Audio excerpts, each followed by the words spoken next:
The Group of Seven, a very iconic and memorable collection of painters that really showcase a new sense of Canadian identity and the appreciation of the landscape as a result of what had happened in the First World War.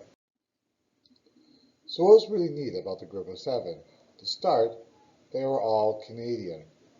Artists that were painting locations, national locations in Canada.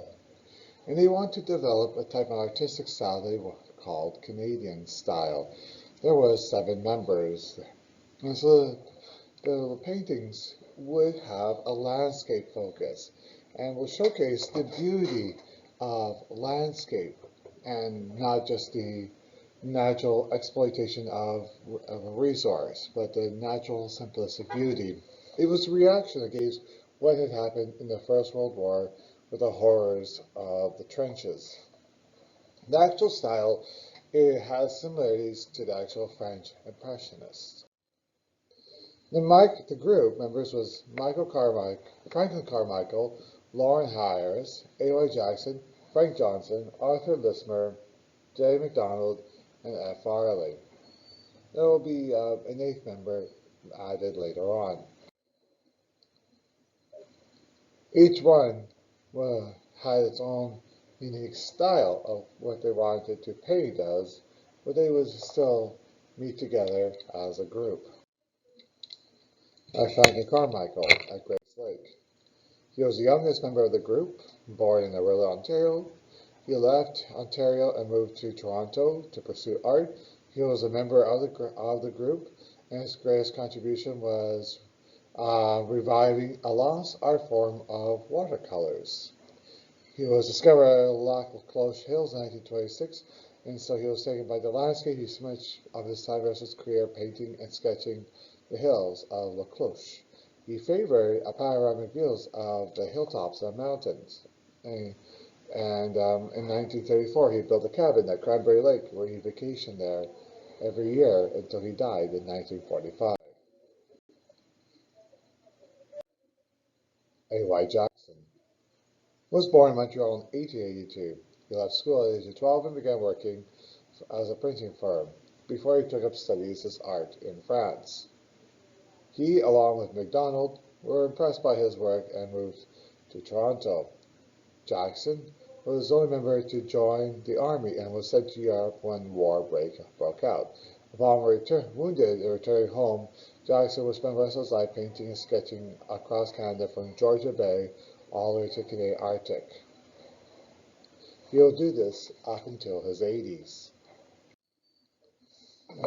The thing about the group is that their painting style is not static. There's always like a motion or fluidness to their artwork, and it is also clumpy. Lismer emerged from Sheffield, England in 1911 to gain employment in Toronto.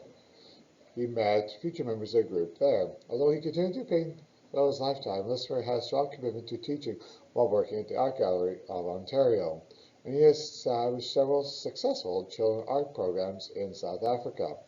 Lismer was a proactive promoter of the group and the author of many articles about artwork in Canada. He was best known as the painter of Georgian Bay, where he used oil sketches, pen and ink sketches to show the vegetation of Georgia Bay. Using oil pastel, he really showed the depth of the location. Lauren Harris was born in 1885 in Ontario in a wealthy family. They were industrial fortunes, but he did take up painting and went to study Germany in the early 1900s. Harris was in fact the only member of the group who was free from all of his life monetary pleasures and temptations. He was independently financially wealthy. He was also the only member of the group who kept on pushing his painting and never resting for long in one place or another.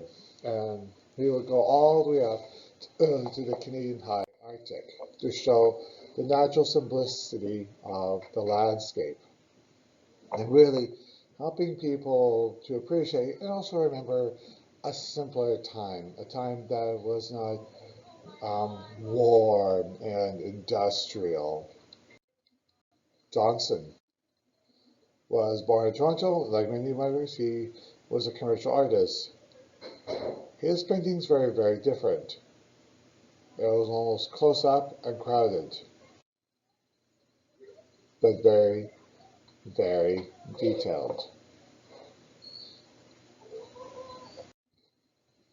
MacDonald, Oleg O'Hara, was born also in England before he moved to Canada. He trained as an artist in Canada. He joined an engraving company where he encouraged other staff members, including Tom Thompson, Carmichael Lismer, and Varley, to paint with him on weekends, which will lay the groundwork for this group to be founded. The members of the group were challenged vastly by the broadness of the Canadian landscape there, and he believed that the art should express the mood and character and the spirit of the country.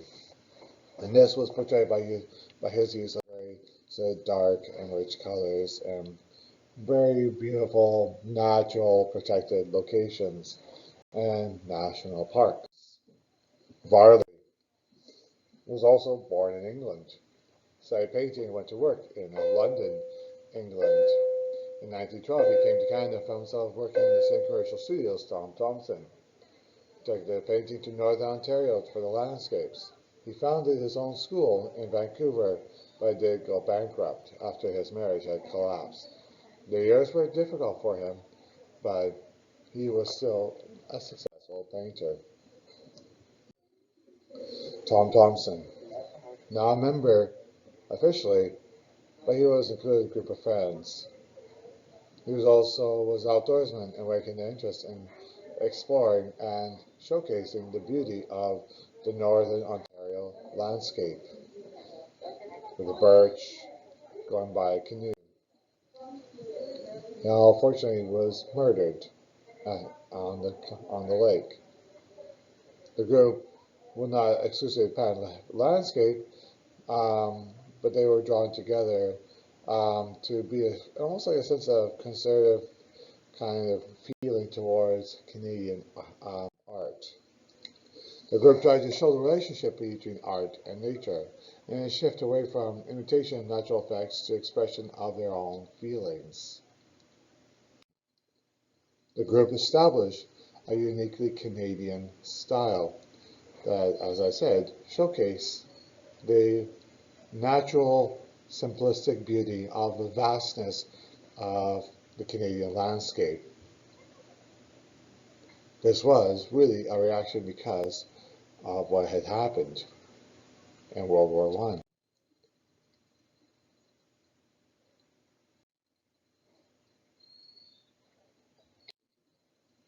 Last was Emily Carr. While officially not a member of the group, she can still be considered to be part of the group nonetheless. One of the most famous painters, her inspiration from looking at native villages from her hometown of British Columbia. She was 57 when the famous painters like Harris mentioned her. Her paintings were getting national critical attention and was years followed by creative work that helped increase her reputation. But she showed the landscape, but also the first people's connection to the land with rich but yet simple layers of coloring and textures.